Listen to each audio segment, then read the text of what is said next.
Buenas tardes. Bueno, contentos de estar en casa nuevamente. Extrañamos la iglesia, hemos orado por ustedes cada día. Sabemos que está todo bien, también nos alegra, ya nos podemos ir. Esto marcha bien. Estamos contentos realmente, Señor, por el tiempo de descanso y también por lo que ha hecho acá cuando no estuvimos. Qué lindo saber que la iglesia no depende de los hombres, sino del Señor. Hermoso. Bueno, vamos a continuar con nuestro estudio de Gálatas, así que les invito a abrir sus Biblias, por favor. Gálatas, capítulo 1. Gálatas, capítulo 1. Y vamos a estar leyendo del versículo 11 al versículo 24. Gálatas, capítulo 1, versículos 11 al 24. Vamos a orar primero y luego oramos. Amado Dios, damos gracias por habernos salvado. Señor, damos gracias esta tarde por tu misericordia para con nosotros. Damos gracias porque éramos esclavos del pecado, te odiábamos, nos deleitábamos en hacer lo que iba en contra de tu voluntad. No te queríamos, no queríamos tus mandamientos, no queríamos tu palabra, no queríamos a tu Hijo. Pero tú has tenido misericordia, Señor.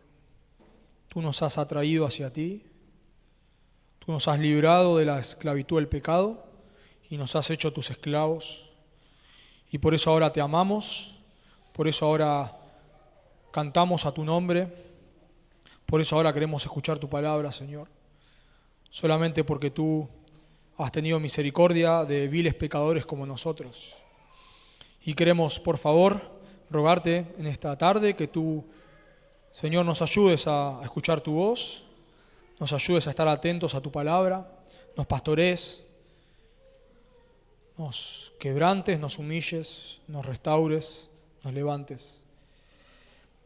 Y por sobre todo, Señor, que exaltes tu nombre, por favor. También rogamos por aquellos que están aquí que no te conocen, que tú tengas misericordia de ellos como lo has tenido de nosotros y los llames al arrepentimiento y a la fe. Lo pedimos en el nombre de tu Hijo Jesucristo. Amén. Dice la palabra de Dios. Mas os hago saber, hermanos, que el evangelio anunciado por mí no es según hombre, pues yo ni lo recibí ni lo aprendí de hombre alguno, sino por revelación de Jesucristo. Porque ya habéis oído acerca de mi conducta en otro tiempo, en el judaísmo, que perseguía sobremanera a la iglesia de Dios y la asolaba. Y en el judaísmo aventajaba a muchos de mis contemporáneos en mi nación, siendo mucho más celoso de las tradiciones de mis padres. Pero cuando agradó a Dios, que me apartó desde el vientre de mi madre y me llamó por su gracia, revelar a su Hijo en mí, para que yo le predicase entre los gentiles, no consulté enseguida con carne y sangre, ni subí a Jerusalén a los que eran apóstoles antes que yo, sino que fui a Arabia y volví de nuevo a Damasco. Después, pasado 3 años, subí a Jerusalén para ver a Pedro y permanecí con él 15 días. Pero no vi a ningún otro de los apóstoles, sino a Jacob, hermano del Señor.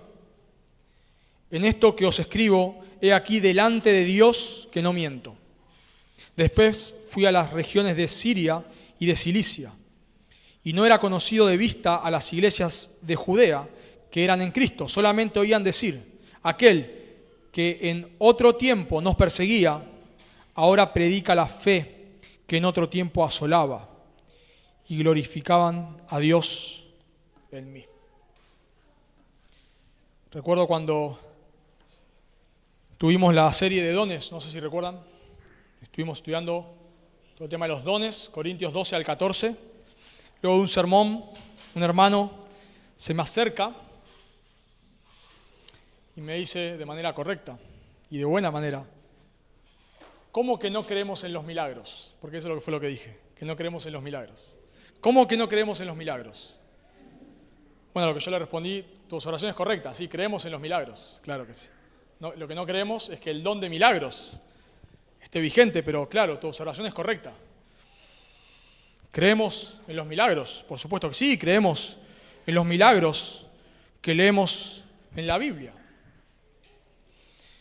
Bueno, el comentario fue bastante pertinente, porque con el desarrollo del intelectualismo, el renacentismo, etc., se empezó hoy en día a negar todo lo sobrenatural de las Escrituras. Se empezó a negar los milagros de Jesús, por ejemplo. Hoy encuentran comentarios que niegan los milagros. Dicen que, por ejemplo, el milagro del pan y los peces, en realidad lo que sucedió es que este muchacho compartió los panes y los peces y eso movió a otros a hacer lo mismo. Entonces, no hubo ningún milagro en realidad, dicen, sino en realidad Jesús estaba enseñando la misericordia. Niegan que Jesús caminó sobre las aguas. Dicen que en realidad había un banco de arena. En realidad no caminó sobre las aguas. Había un banco de arena, entonces los apóstoles pensaron que Jesús caminaba sobre las aguas, pero no caminaba sobre las aguas. Como alguien dijo, entonces el milagro fue que Pedro se ahogó en 1 metro de agua. Pero lo niegan, dicen, no es así, en realidad no hubo ningún milagro. Bueno, algunos han llegado incluso a negar la resurrección de Cristo, diciendo que en realidad Jesús se desmayó y todos pensaron que estaba muerto, entonces lo pusieron ahí en el sepulcro, pero luego salió porque en realidad no había muerto. Bueno, el problema con todo esto, por supuesto, es que al negar los milagros, terminamos negando o atacando las Escrituras, porque los milagros, por ejemplo, de Jesús, confirmaban que era el Mesías. Cuando Juan el Bautista le manda a preguntar a Jesús si era él el que había de venir, Jesús les manda que les digan los milagros que veían, y eso atestiguaba que él era el Mesías.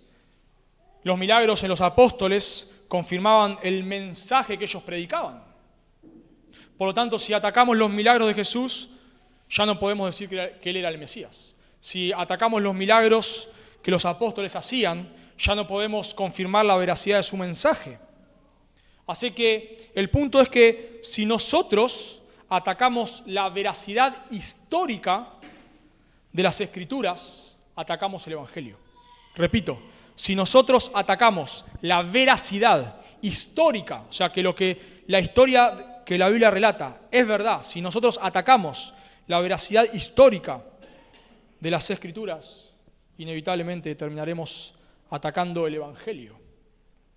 Si nosotros vemos la Biblia como un libro no real, no que cuente historia real, sino que vemos la Biblia como un libro de parábolas, como un libro místico, pero no como un libro históricamente veraz, lo que va a terminar sucediendo es que vamos a dejar de confiar en las Escrituras y por ende vamos a dejar de predicar el Evangelio.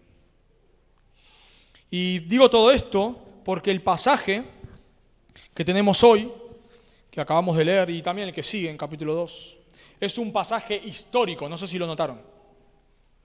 Un pasaje histórico. Pablo va a contar la historia de cómo él recibió el Evangelio y el apostolado. Es un pasaje histórico.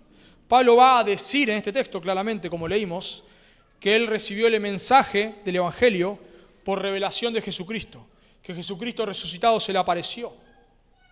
Eso es lo que Pablo va a narrar, simplemente su conversión histórica.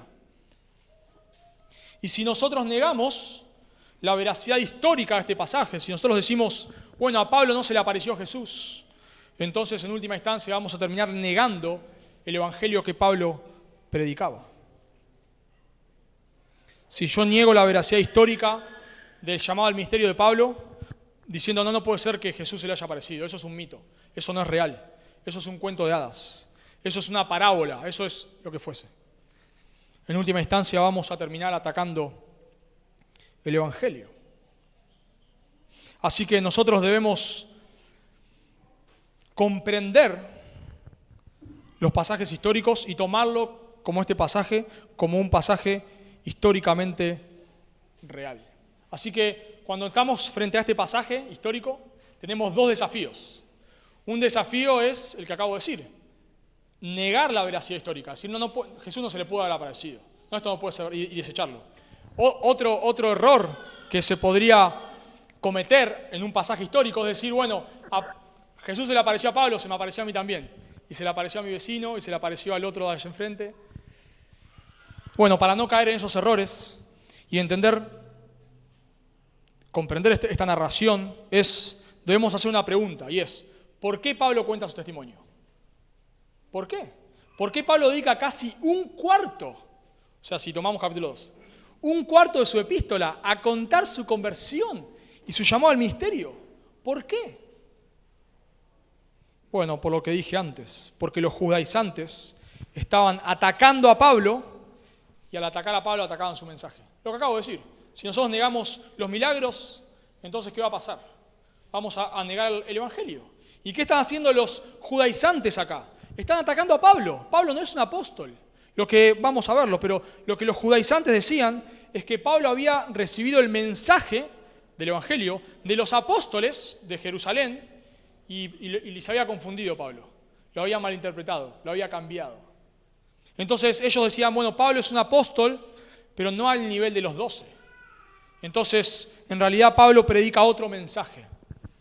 Así que Pablo va a narrar su conversión en este texto para mostrarnos que él es un apóstol como los 12 y que por lo tanto su mensaje es real. Así que Pablo va a defender en este texto la veracidad histórica de su llamado. Y al defender la veracidad histórica de su llamado, va a defender la veracidad del evangelio. Así que podemos resumir este texto diciendo que si atacamos la veracidad histórica de las Escrituras, terminamos atacando el evangelio. Si atacamos la veracidad histórica de las Escrituras, vamos a terminar atacando el evangelio. Y vamos a ver en este texto 4 eventos que nos ayudan a defender la veracidad histórica de las Escrituras. 4 eventos que nos ayudan a comprender o a defender la veracidad histórica de las Escrituras. Y el primer evento es la revelación de Pablo. El primer evento que nos ayuda a defender la veracidad de las Escrituras es que Pablo recibió su mensaje por revelación. Noten conmigo versículo 11, por favor. Dice Pablo, mas os hago saber, hermanos, que el evangelio anunciado por mí no es según hombre. La frase ahí, mas os hago saber, significa, quiero dejar esto bien en claro. Quiero enfatizar esto. O sea, quiero que sobre esto que yo voy a decir no haya dudas. Esto que yo voy a narrar ahora, dice Pablo, es una verdad histórica, real. Si titubeamos sobre esto, vamos a terminar en cualquier lado. Es llamativo, muy llamativo, que cuando Pablo cuenta, no sé si recordarán en 2 Corintios 12:2, que subió al tercer cielo, Pablo dice, bueno, no sé si en el cuerpo, si fuera el cuerpo, no sé muy bien qué pasó ahí. Y vio cosas que no se le permitieron decir, y como que él tiene cierta duda, ¿no? Bueno, no sé, la verdad que no sé si fue una visión, si fui llevado en cuerpo, no tengo ni idea qué pasó ahí. Pero cuando Pablo va a relatar su conversión y su llamado al misterio, él no pone en duda, no dice, bueno, yo creo que vi al Señor, en realidad no sé si lo vi o no lo vi, no sé si en realidad estaba soñando, no. Pablo dice, mas os hago saber, quiero que sepan, quiero que tengan muy en claro. Y Pablo ahora va a nombrar cómo recibió el evangelio. Noten ahí, por favor. Dice, mas os hago saber, hermanos, que el evangelio anunciado por mí no es según hombre. Esto implica que justamente a Pablo lo acusaban de que él no recibió el evangelio por revelación, sino que él recibió el evangelio por hombres, por los apóstoles, y que él luego torció ese evangelio, que Pablo distorsionó el mensaje del evangelio, que los judaizantes lo acusaban a Pablo de que cuando él decía que para ser salvo no debes guardar la ley de Moisés, y para ser salvo no tenés que circuncidarte, sino solamente creer en el Señor Jesucristo como tu único y suficiente Salvador, que cuando Pablo decía eso, en realidad él lo decía porque había malinterpretado el mensaje que le habían enseñado y porque quería agradar a los hombres, ¿no? Él dijo en el versículo 10, noten conmigo ahí 1:10, Pues busco ahora el favor de los hombres o el de Dios, o trato de agradar a los hombres. De eso se le acusaba a Pablo. Él torció el mensaje, lo malinterpretó para poder agradar a los hombres. Así que Pablo dice, no, de ninguna manera. Nota en versículo 12. Pues yo ni lo recibí, ni lo aprendí de hombre alguno, sino por revelación de Jesucristo. Cuando Pablo dice que él no lo recibió de hombre, quiere decir que él no conoció a Jesucristo como lo hicimos nosotros. Nosotros conocimos al Señor porque alguien nos predicó el Evangelio, hemos leído el Nuevo Testamento, la Biblia, nos han dado un folleto, lo que sea. Pero vamos a decir, alguien nos hizo llegar a nosotros, una persona, el Evangelio. No es el caso de Pablo. Pablo dice, yo no lo recibí de ningún hombre. A mí nadie me predicó el Evangelio. A mí se me apareció el Señor Jesucristo, camino a Damasco. Y cuando dice Pablo, ni lo aprendí de hombre alguno, eso implica que no solamente que él recibió el mensaje del Evangelio por una revelación de Jesucristo, cuando se le aparece camino a Damasco, sino que además él no fue discipulado por un hombre. Ni lo aprendí ni lo recibí. O sea, él no le predicaba el Evangelio, pero a su vez el apóstol Pablo no fue discipulado por Pedro, como vamos a leer ahora. No fue discipulado por los 12. No fue discipulado por Bernabé. En el caso de Pablo no fue como Timoteo, ni como Silas, ni como otro. El caso de Pablo fue totalmente distinto. Él recibió el Evangelio y él fue instruido por el mismo Señor Jesucristo. Dice claramente ahí, en el versículo 12, sino, en contraste con eso, por revelación de Jesucristo. Por supuesto, esto no quiere decir de ninguna manera que nosotros no necesitemos que alguien nos discipule, porque para ser salvos necesitamos que se nos aparezca el Señor. Sabemos que eso fue algo ocasional en Pablo. Pablo dice en Corintios que a él se le apareció el Señor como un abortivo, como diciendo, fue algo muy particular, como el último que vio al Señor de esa manera. El punto de Pablo acá, por lo cual Pablo dice esto, es porque él quiere defender su apostolado. ¿Por qué quiere defender su apostolado?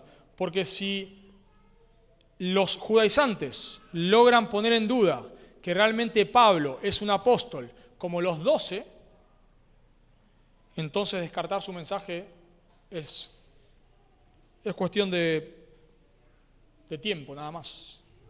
Si Pablo no era un apóstol, entonces todo lo que él escribió no es válido.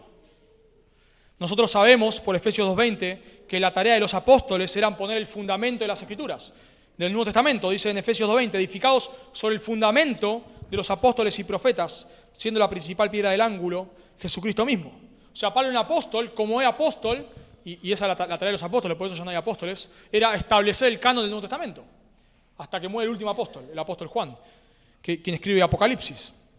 Así que si ponían en duda la veracidad del apostolado de Pablo, entonces podían poner en duda su mensaje. Cuando alguien te dice que la Biblia fue escrita por hombres, es verdad, por supuesto, pero fue escrita por hombres guiados por el Espíritu Santo. Lo que nosotros creemos claramente es que el Espíritu Santo guió a los autores humanos de tal manera que cuando ellos escribieron las Escrituras, que fue escrita por hombres, claro que sí, lo que ellos escribieron es exactamente lo que Dios quiso que la Escritura diga. La Escritura no es todo un dictado, hay dictado, pero no es todo un dictado, sino Dios guió a los autores humanos con sus características, su forma, sus circunstancias, etcétera, etcétera, etcétera, para que cuando ellos escribiesen, lo que escribieron fue exactamente lo que Dios quería que dijese. Y claro que ellos tuvieron revelación. Nosotros no queremos que hoy haya revelación, nueva revelación, pero ellos sí tuvieron revelación, por supuesto que sí. Pedro tuvo una visión, nos cuenta Lucas, ahí en Hechos, donde dice que se baja un lienzo del cielo. Y él dice claramente que es una visión. O sea, un extremo es decir, como se dice hoy en día, bueno, Dios me habló, Dios me dijo, yo tuve un sueño, ¿no? O sea, sería tomar este texto y aplicarlo de manera directa a nuestra vida. Entonces, si Pablo tuvo una visión, yo tuve una visión. Eso es incorrecto. Pero el otro extremo es negar la revelación. Es negar lo sobrenatural. De alguna manera que no entendemos, las Escrituras es un libro sobrenatural, por supuesto que sí. Porque es la palabra de Dios. Y claro que hay cosas que no entendemos. Y claro, yo no puedo explicar cómo es que Dios usó circunstancias, no sé, por ejemplo, que Pablo esté preso. Usó esa circunstancia para que se escriba Filipos, la carta a los filipenses, colosenses, etc. Usó esa circunstancia. Y Dios usó la investigación de Lucas, como sabemos, para que se escribiese el Evangelio de Lucas y el libro de los Hechos. O sea, Dios usó distintas circunstancias, movió, pero lo que tenemos es exactamente la palabra de Dios. Y Pablo quiere dejar esto bien en claro, que la Escritura, él tuvo una revelación, y nosotros que no creemos que hoy haya nueva revelación, sí tenemos que tener cuidado con negar que los apóstoles tuvieron revelaciones.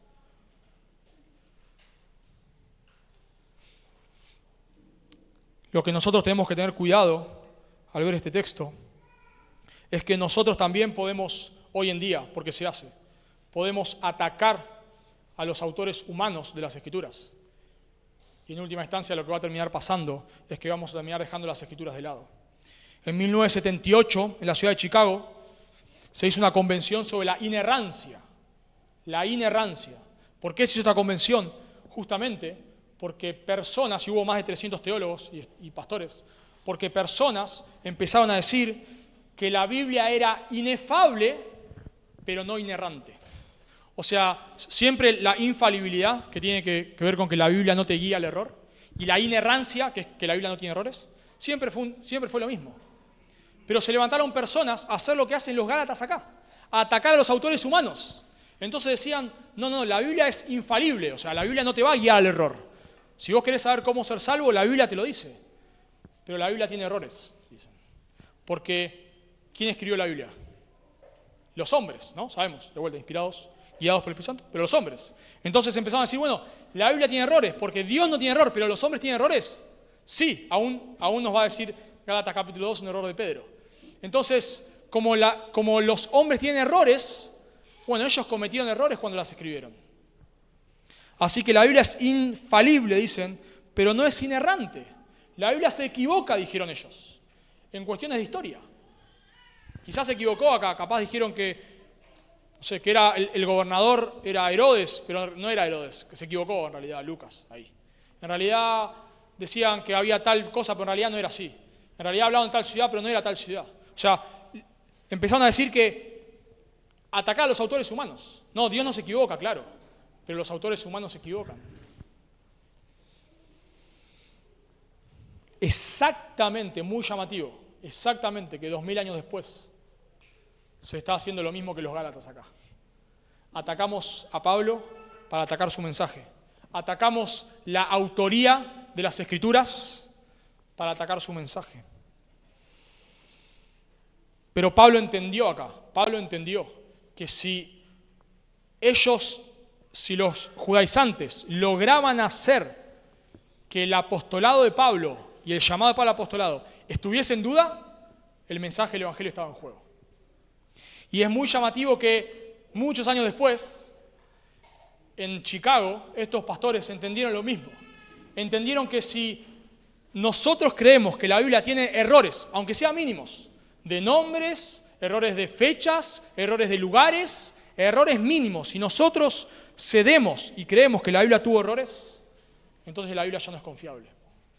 Dice MacArthur y Mayhew en su teología sistemática, lo que está en juego en la doctrina de la inerrancia es nada menos que el carácter e integridad de Dios.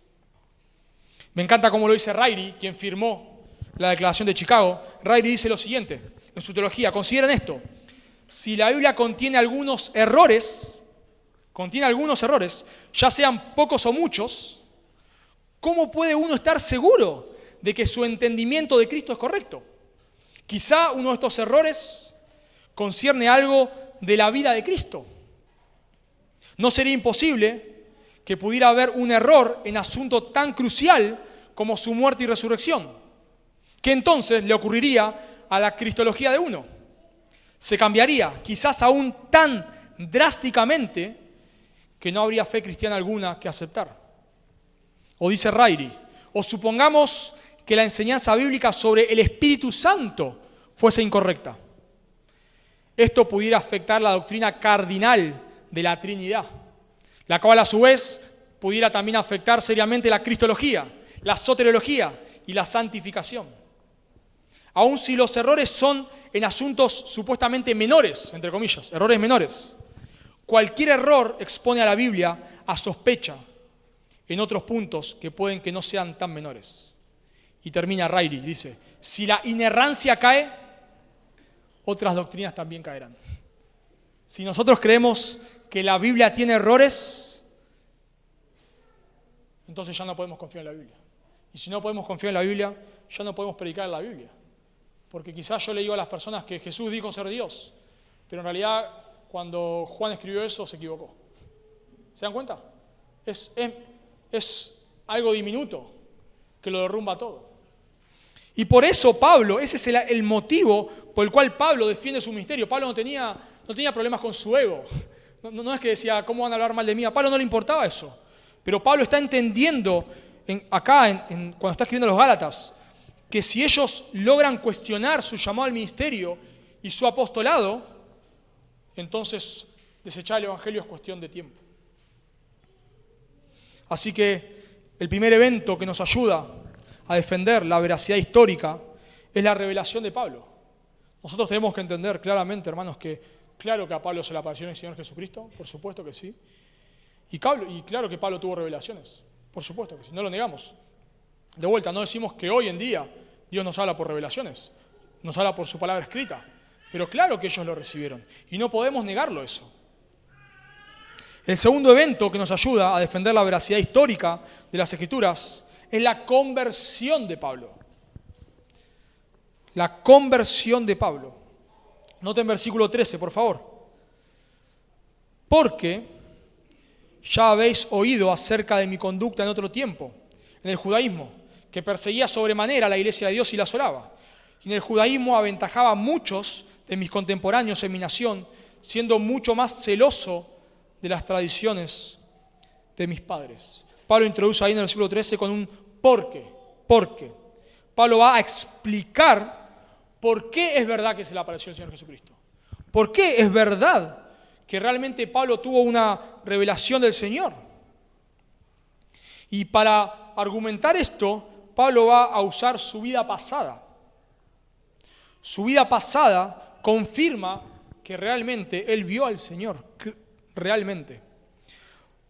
Cuando analizamos la vida de Pablo, en realidad no hay nada en su trasfondo que hiciera razonable que Pablo predicase el evangelio que predicaba. O sea,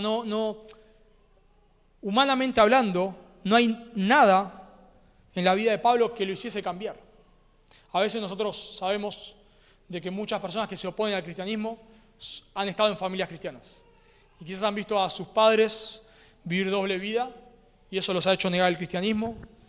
Quizás han sido abusados de pastores y eso ha hecho negar el cristianismo. Incluso sus cónyuges los han abandonado y eso los ha hecho negar el cristianismo. O sea, ha habido cosas dentro del cristianismo que hace razonable que ellos hablen en contra del cristianismo. Pero cuando vemos la vida de Pablo, no hay nada lógico, humanamente hablando, que lo haga a Pablo llevar a desechar el judaísmo en el sentido de la salvación a través de la ley, o sea, de buscar la salvación a través de la ley. No hay nada, lógicamente hablando, que a Pablo lo haga desechar eso para empezar a predicar la salvación por gracia mediante la fe en Cristo. No hay absolutamente nada lógico. Y es lo que Pablo va a decir acá. Pablo era la estrella del judaísmo, así lo describen muchos autores. O sea, por las credenciales que Pablo tenía, por su preparación, Pablo era ciudadano romano, Pablo hablaba más de un idioma, Pablo había sido criado o instruido en el judaísmo a los pies de Gamaliel, uno de los eruditos en el judaísmo de ese tiempo. Pablo era de la élite de los judíos. No solamente él era de la élite de los judíos, él dice ahí en nuestro texto, en el versículo 13, dice que perseguía sobremanera a la iglesia de Dios y la asolaba. O sea, no solamente la perseguía, dice la perseguía sobremanera. esa palabra sobremanera quiere decir que la perseguía en extremo. La misma palabra se usa en 1 Corintios 12:31. ¿Recuerdan cuando dice que yo muestro un camino, cuando compara los dones con el amor? Yo muestro un camino más excelente, un camino superior. Bueno, cuando Pablo dice que perseguía a la iglesia sobremanera, quiere decir hasta el extremo, como si fuese el que más la perseguía. Podemos decir que Pablo era el Nerón del judaísmo. Pablo se había propuesto realmente erradicar el cristianismo. Dice un escritor, Pablo no descansaría hasta que esta amenaza al cristianismo, esta amenaza al judaísmo, fuera aniquilada por completo. Pablo quería erradicar al cristianismo a toda costa. Incluso dice en nuestro texto que la asolaba. Esta palabra asolar se usa fuera de las Escrituras para hablar de la quema de pueblos, de ciudades. O sea, el punto es que Pablo usaba la violencia. Pablo estaba dispuesto a hacer lo que sea para que no se hablase más de Cristo. Sabemos por el libro de los Hechos que él arrastraba a hombres y a mujeres a las cárceles, los obligaba a blasfemar, que cuando se apedreó a Esteban, él dio su voto. Así que no tiene sentido. No tiene sentido que este hombre, que es la estrella del judaísmo, ahora empiece a predicar la salvación por gracia mediante la fe y no por las obras de la ley. No tiene sentido. O sea, no hay nada que lo haga Pablo, que haga razonable que Pablo ahora ame a Cristo y predique a Cristo. Y que Pablo dé su vida, porque eso es lo que hace, dé su vida por las iglesias a las que él asolaba. No tiene sentido. Incluso cuando Pablo perseguía a las iglesias, él no sentía culpa. Él no pensaba, a veces quizás personas hacen cosas malas sabiendo que están mal. Pablo perseguía a la iglesia pensando que honraba a Dios. Dice versículo 14, noten conmigo, en el judaísmo aventajaba a muchos de mis contemporáneos en mi nación, siendo mucho más celoso de las tradiciones de mis padres. O sea, Pablo perseguía a la iglesia pensando que servía a Dios. Por decirlo en otras palabras, Pablo pensaba que él era el Fines del Nuevo Testamento. ¿Recuerdan lo que hace Fines? Ahí en Números capítulo 25, cuando los israelitas comienzan a fornicar con las mujeres de Moab, dice que Dios empieza a matar al pueblo por la fornicación y un israelita a ojos de Moisés toma una madianita y la lleva a su tienda. Y dice Números 25 que Fines toma una lanza y los alancea a los dos. Y en ese momento, dice las Escrituras, que se detiene la mortandad. Bueno, Pablo pensaba que él era Fines. Él era el Fines del Nuevo Testamento. Cuando él perseguía a la iglesia, él pensaba que estaba haciendo lo que Fines hizo. Él pensaba que era el Elías del Nuevo Testamento que desgolló a los sacerdotes de Baal. Él pensaba que era el Matatías de la época de los Macabeos, que degolla a un judío que está por ofrecer a un sacrificio inmundo. Pablo creía que honraba a Dios. Pablo no sentía culpa. Pablo no pensaba que estaba equivocado. Así que es totalmente irracional, impensado, que Pablo predique a Cristo. Para Pablo, un Mesías que muere en un madero era blasfemia. Decir que el Mesías esperado en el Antiguo Testamento murió en un madero era blasfemia. Porque la Escritura dice, y lo va a decir Pablo más adelante, maldito aquel que muere en un madero. Así que no tiene sentido. No tiene absolutamente ningún sentido que Pablo ahora predique la salvación por gracia mediante la fe, que ahora Pablo una y otra vez se considere un esclavo de Cristo, a cual él odiaba. Es totalmente ilógico que Pablo ahora dé su vida para llevar el mensaje que él perseguía, que él ame a la iglesia que él odiaba. Es ilógico. Ahora, por supuesto, hay que hacer una aclaración acá. No es que cuando Pablo se convierte, cuando Dios lo salva, no es que él se vuelve un antisemita de ninguna manera. Él amaba a los judíos. En Romanos 9:3 Él dice que prefiere ser anatema, aborrecido por Dios, con tal de que los judíos sean salvos. Pablo, cuando iba a predicar el Evangelio, predicaba primero en las sinagogas. Incluso en el libro de los Hechos, Pablo no tiene problema en guardar costumbres judías, con tal de no ofender a los judíos. No tiene problema. O sea, no es que Pablo ahora odia a los judíos de ninguna manera. Lo que Pablo entiende claramente es que la salvación no es por guardar la ley. Eso es lo que Pablo entiende. ¿Qué es lo que los judaizantes predicaban? Salvación por guardar la ley. Y Pablo, justamente lo que él entendió es eso. Y eso es lo que él desechó.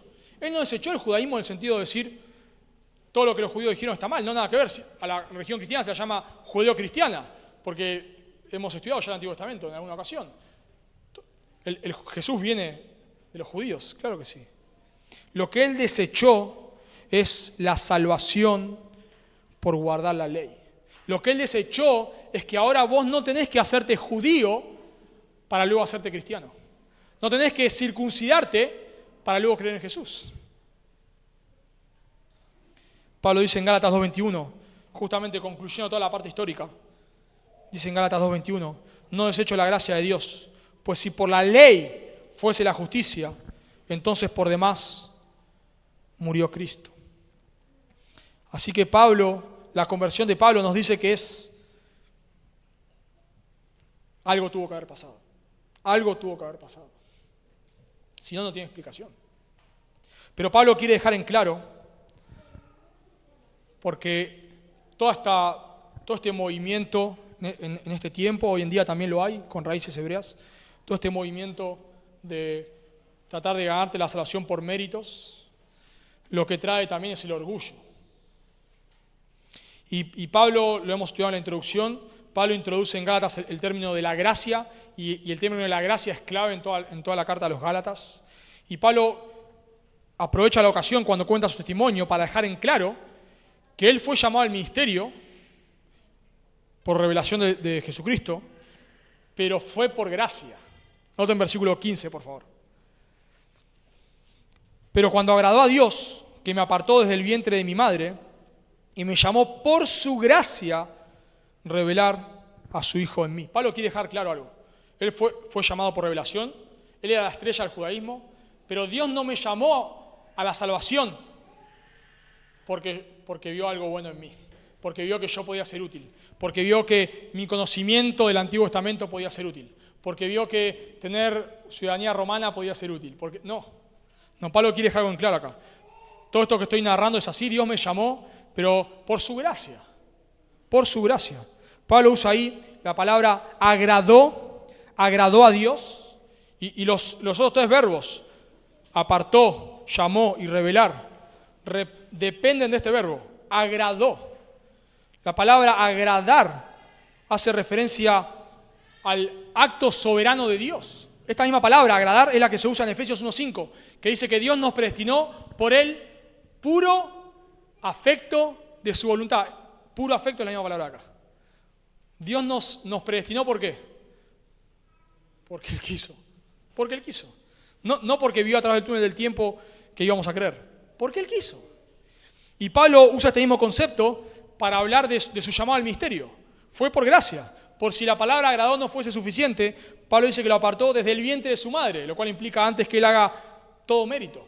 Dice que lo llamó por su gracia. Y dice que lo llamó, lo cual hace referencia al llamamiento eficaz. Así que lo que Pablo está diciendo acá es que Pablo fue llamado tanto a la salvación como al ministerio por gracia, y Dios lo llama a Pablo por gracia para predicar el Evangelio. Noten versículo 16, revelar a su Hijo en mí para que yo le predicase entre los gentiles. Así que cuando Pablo está narrando su conversión, lo que él quiere dejar claro es el concepto de la gracia. Pablo está narrando de que no es lógico que yo me convirtiese, no es lógico. O sea, en la mente de nadie entra eso. Lo único que explica mi conversión es que realmente Jesucristo se me haya aparecido. Pero quiere dejar claro, por las dudas, para que nadie lo malinterprete, que su llamado al misterio y su salvación fue por gracia. Cuando Dios nos llama y nos da un misterio, todo es por gracia. Absolutamente todo es por gracia. Así que la revelación, podemos decir, la revelación que Pablo tuvo corrobora la veracidad de las Escrituras, pero también la conversión de Pablo corrobora la veracidad de las Escrituras. Y a mí me encanta, no sé si han leído Apologética, pero uno de los argumentos que se usa para decir que la Biblia es verdad es la conversión de Pablo. Dice un escritor, me encanta esto, Josh McDowell, en su libro Más que un carpintero, él dice lo siguiente. Él es un apologista. Y él dice, un día durante el almuerzo en la Universidad de Houston me senté junto a un estudiante. Dice, mientras discutíamos del cristianismo, me dijo que no había, escuchen esto, no había evidencia histórica, lo que estamos diciendo, no había evidencia histórica para el cristianismo ni para Cristo. Le pregunté por qué pensaba eso.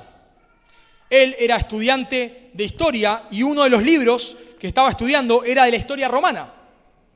Este libro de historia romana, tenía un capítulo entero acerca del apóstol Pablo y del cristianismo. El estudiante había leído el capítulo y encontró que comenzaba describiendo la vida de Saulo de Tarso y terminaba describiendo la vida del apóstol Pablo. Este libro secular. Pero el libro no explicaba cómo fue la conversión.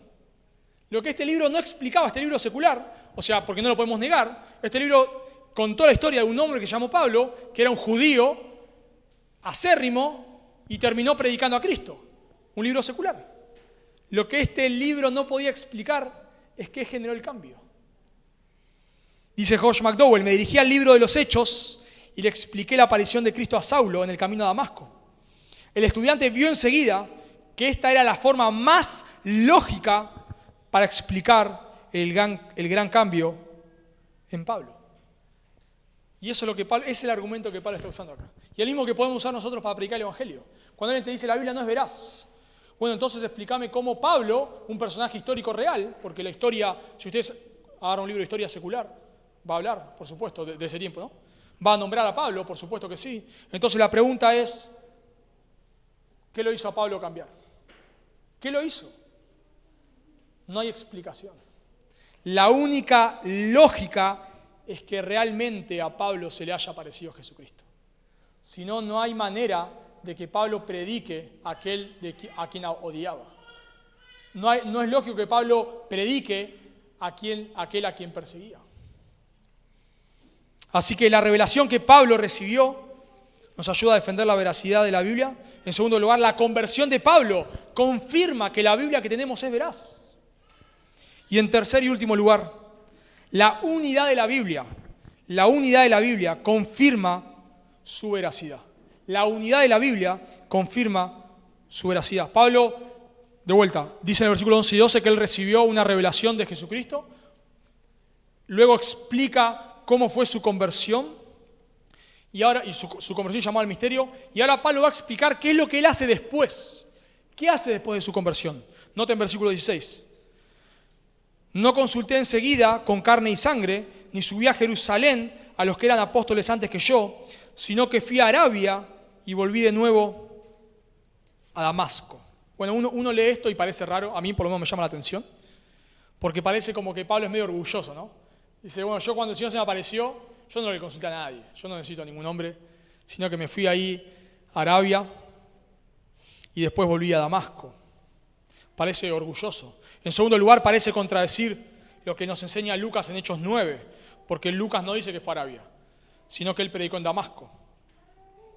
Bueno, no hay ninguna contradicción, por supuesto. Lucas no cuenta que Pablo va a Arabia, porque no es el punto de Lucas. Lucas no está, en el libro de los Hechos, Lucas no está contando la vida del apóstol Pablo. No está haciendo eso. Aunque pensamos, no hace eso. Entonces no tiene sentido. Es como vos decís a alguien, sí, me casé y tuve hijos. Bueno, no es que te casaste y al otro día tuviste hijos. Quizás pasaron 10 años. Pero no es el punto. No estás haciendo una bibliografía tuya. Entonces, me casé y tuve hijos. Y quizás pasaron 5 años, 10. No importa. No es el punto. Bueno, por eso Lucas no explica que Pablo va a Arabia. Porque no es el punto de Lucas, no importa eso. No es relevante para lo que Lucas está diciendo. Pero sí es relevante para lo que Pablo está diciendo. Muy relevante. ¿Por qué es relevante? Porque lo que Pablo quiere mostrar justamente es que su mensaje no depende de los apóstoles. Eso es lo que Pablo está diciendo. O sea, yo recibí mi mensaje de Jesucristo y fui instruido por Jesucristo no ni por los apóstoles ni por la iglesia de Jerusalén. Y por lo tanto él no malinterpretó el mensaje de ellos. Su mensaje provenía directamente de Dios. Bueno, no sabemos con exactitud qué es lo que Pablo hace en Arabia. Lo que sí sabemos por el libro de los Hechos y por 2 Corintios es que él predica el Evangelio. O sea, apenas Pablo se convierte, él empieza a predicar el Evangelio. Leemos en 2 Corintios 11:32. Dice, Pablo cuenta, en Damasco el gobernador de la provincia del rey Aretas guardaba la ciudad de los damasenos para prenderme.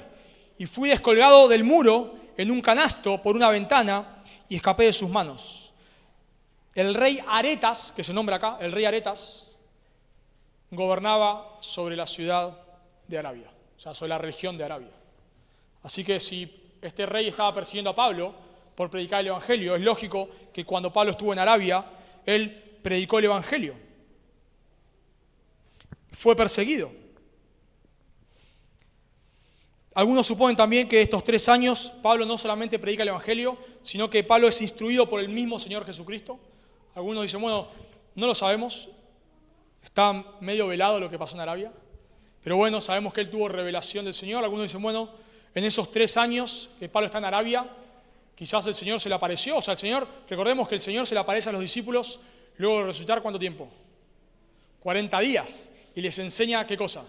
Sobre el reino de Dios. Bueno, no sería ilógico, no sería irracional que el Jesucristo resucitado se le apareciese a Pablo y lo instruyese, no tendría nada de malo. Podría ser una posibilidad. Bueno, no sabemos con exactitud. No es el punto de Pablo acá contarnos qué él hizo en Arabia. El punto de Pablo es mostrar que su mensaje es el mismo que predicaban los apóstoles. Él no tuvo contacto con los apóstoles, pero es el mismo mensaje. Y por eso él dice que sí vio a los apóstoles, pero poquito tiempo y 3 años después. Noten el versículo 18. Después, pasado 3 años, subí a Jerusalén para ver a Pedro y permanecí con él 15 días. O sea, Pablo, piense por un momento, Pablo estuvo predicando el Evangelio. Pablo tiene una visión del Señor. Se le aparece el Señor resucitado. Y Pablo inmediatamente empieza a predicar el Evangelio. Algo tuvo que haber pasado. ¿De dónde obtuvo toda esa información? ¿De dónde la obtuvo? Si a vos te convertís, a los 15 días te mandan a predicar el Evangelio. Bueno, sí, mitad herejía, mitad... ¿no? Pero no es lo que Pablo hace. Pero ¿de dónde lo recibió Pablo el mensaje? Si él no estuvo con los apóstoles. Dice, pero no vi a ningún otro de los apóstoles, sino a Jacobo, el hermano del Señor. Bueno, no nos da el tiempo para meternos en la discusión de si Santiago, este Santiago que nombra acá, no es el apóstol Santiago, no es el hermano de Juan, es el hermano del Señor Jesucristo, que escribe la epístola de Santiago. Y acá lo llama un apóstol, pero él no era apóstol. Entonces, bueno, la frase es ambigua, no quiero meterme porque no es el punto, pero podría ser que no vi a ningún otro de los apóstoles, sino que vi a Santiago. Como yo decir, no sé, fui a Carapachay y no vi a ninguno de los apóstoles, sino a Nahuel, que no es pastor. Es apóstol, lo dije, pastores. Gracias. No vi a ninguno de los pastores en Carapachay, sino solo a Nahuel, que no es pastor, sino que es diácono. Bueno, podría ser una posibilidad. O la otra posibilidad es que diga que se lo incluya a Santiago como apóstol. Como yo digo, no vi a ninguno de los pastores, sino a Miguel. Bueno, Miguel es pastor. Podría ser que a Santiago se le incluya. A veces el término apóstol es una referencia a los 12 más Pablo. A veces el término apóstol es más amplio e incluye a los que están en relación con los apóstoles. Bueno, no es el punto acá y no voy a meterme en eso. Sabemos que hoy no hay apóstoles, claramente. En todo el Nuevo Testamento no se nos instruye cómo elegir apóstoles, pero sí pastores y diáconos. Pablo y Bernabé instituyen a pastores, no apóstoles, en Hechos capítulo 14. Así que, bueno, ya no hay apóstoles. Quizás es probable que Pablo incluya a Santiago acá, porque recuerden que Santiago era uno de los líderes en Jerusalén. Es probable, así que quizás incluya a Pedro, el líder de los apóstoles, e incluye a Santiago, uno de los líderes de la iglesia de Jerusalén. No lo sabemos. El punto de Pablo acá es que su mensaje no proviene ni de los apóstoles ni de la iglesia en Jerusalén. Y él dice en versículo 20, noten conmigo, en esto que os escribo he aquí delante de Dios que no miento. Algunos ven esta expresión como un juramento, como si Pablo está diciendo, le juro por Dios, no miento. Todo esto que le estoy diciendo, de verdad no miento, es así. Pablo está diciendo todo esto porque él quiere remarcar que su apostolado es veraz y por lo tanto su mensaje es veraz. Pablo quiere mostrar la veracidad histórica de su llamado. Y luego nos cuenta Pablo qué es lo que hizo, nota en versículo 21. Después fui a las regiones de Siria y de Cilicia y no era conocido de vista a las iglesias de Judea que eran en Cristo, solamente oían decir, aquel que en otro tiempo nos perseguía, ahora predica la fe que en otro tiempo asolaba y glorificaban a Dios en mí. Sabemos por el libro de los Hechos que Pablo va a Tarso, que era la capital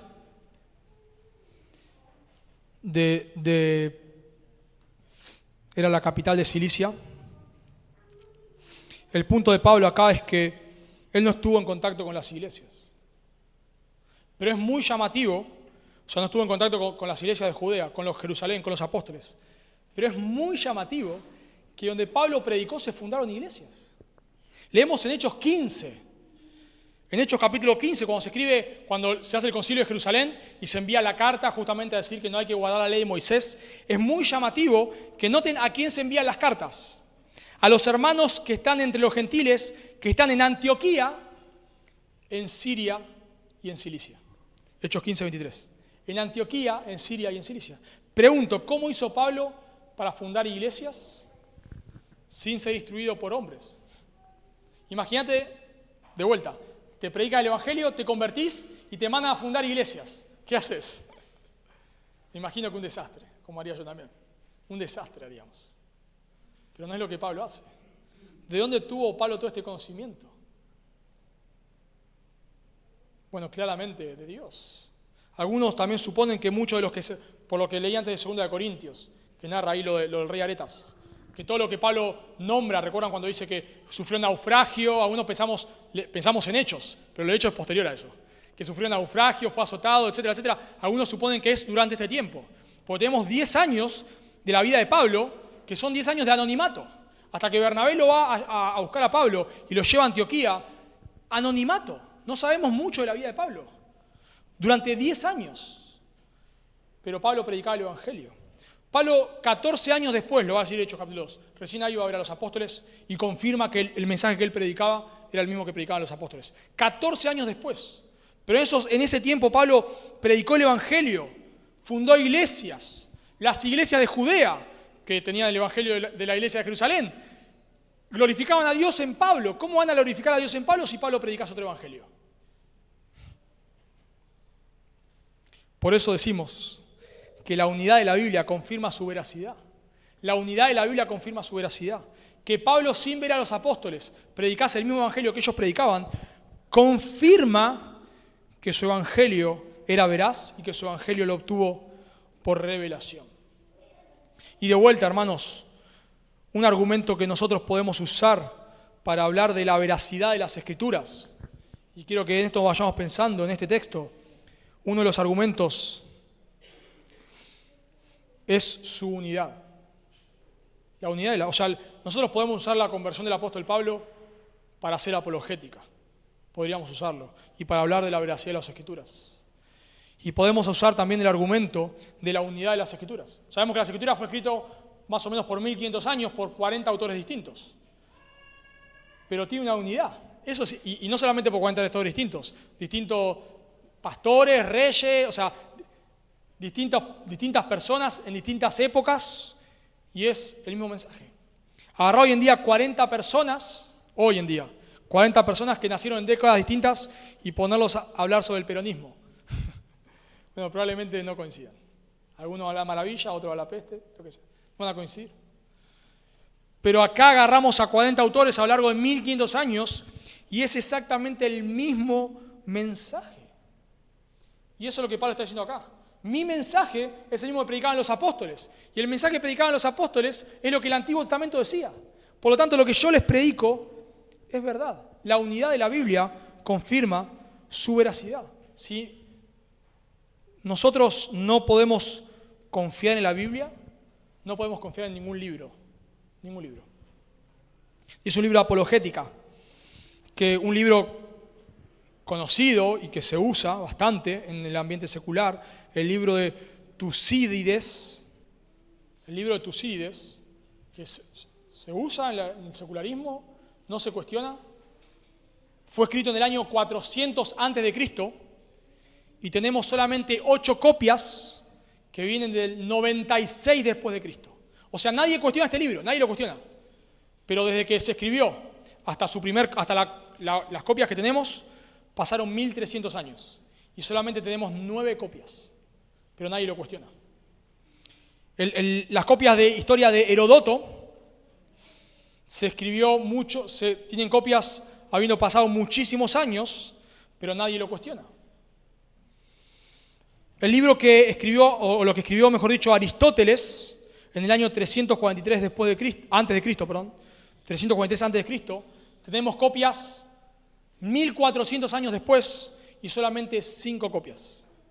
5 copias. El libro de historia de las guerras de Galías, escrito por César, se escribió en el 58-50 antes de Cristo y tenemos solamente 9 copias 1000 años después. Cuando llegamos al Nuevo Testamento, tenemos 5.600 copias. 5.600 copias. Y algunas escritas quizás muy pocos tiempos después. Tenemos más de 5.000 copias del Antiguo Testamento. Si nosotros cuestionamos la veracidad de las Escrituras, tenemos que cuestionar cualquier libro. Cuando alguien te dice, bueno, la Biblia fue escrita por hombres, sí, inspirados por Dios. Bueno, pero la Biblia fue cambiada. ¿Cuándo? ¿En qué momento? ¿Vos confiás en estos libros? ¿Confiás en estos libros de historia? Sí, confío. ¿Por qué confías? ¿Por qué confías? Bueno, si confías en esos libros, déjame decirte que la Biblia es más confiable. La Biblia es más confiable. Porque fue escrita por 1500 años, a través de 1500 años por 40 autores distintos y porque tenemos miles y miles de copias. Así que si nosotros no confiamos en la Biblia, no podemos confiar en nada más. Por lo tanto, aún podemos usar este argumento para desechar las supuestas revelaciones que la gente tiene hoy en día. Cuando alguien hoy te dice, bueno, yo también tuve una revelación como Pablo, te puedo asegurar que esa revelación contradice lo que la Biblia dice. Y si contradice lo que la Biblia dice, tu revelación ya no es veraz. No es veraz. Cuando vemos aún dentro del mundo ortodoxo, personas se han levantado diciendo que tuvieron revelaciones, al poco tiempo han negado las Escrituras. Pablo quiere dejar en claro la veracidad histórica de su llamado y de su apostolado. Porque si negamos la veracidad histórica, si los judaizantes niegan la veracidad histórica de su conversión y de su llamado al ministerio, van a desechar el Evangelio. Y lo mismo tenemos que hacer nosotros, hermanos. Debemos confiar en que la Biblia que tenemos en nuestras manos es veraz. Es la palabra de Dios, no tiene errores. Es infalible, es inerrante. Y tenemos que, al igual que Pablo hace acá, nosotros tenemos que defender esa verdad. Porque el día que alguien diga, bueno, lo que pasa es que acá en realidad Pablo se equivocó, solo es cuestión de tiempo para que acá no se predique más la Biblia. Solo es cuestión de tiempo. Cuando alguien diga, bueno, en realidad la Biblia contiene la palabra de Dios, es cuestión de tiempo para que desechemos el mensaje del Evangelio. Tenemos que estar convencidos en esta iglesia que la Biblia es la palabra de Dios, es veraz, todo lo que dice en ella es verdad, es inerrante, es infalible y por eso la predicamos. Y si estás acá sin Cristo,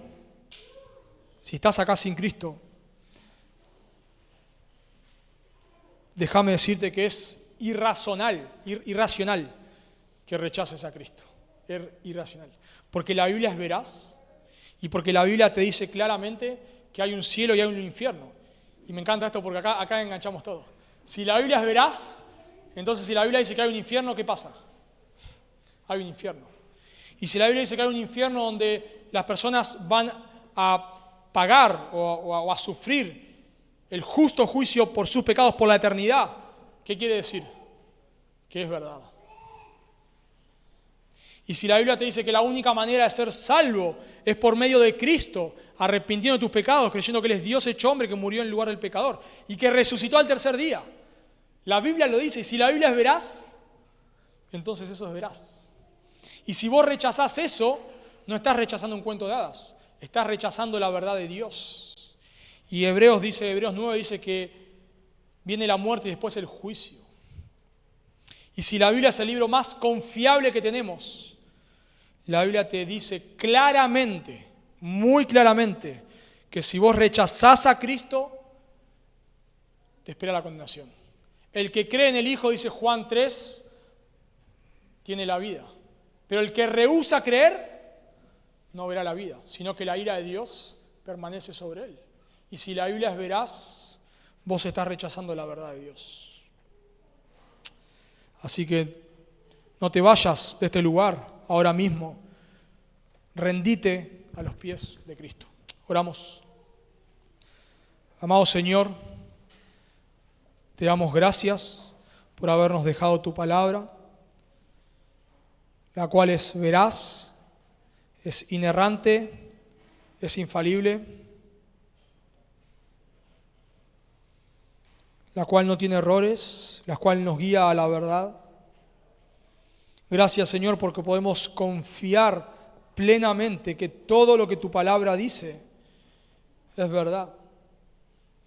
Qué precioso, Señor, pensar que tú nos dices en tu palabra que un día tú nos resucitarás con cuerpos glorificados para vivir en una creación restaurada.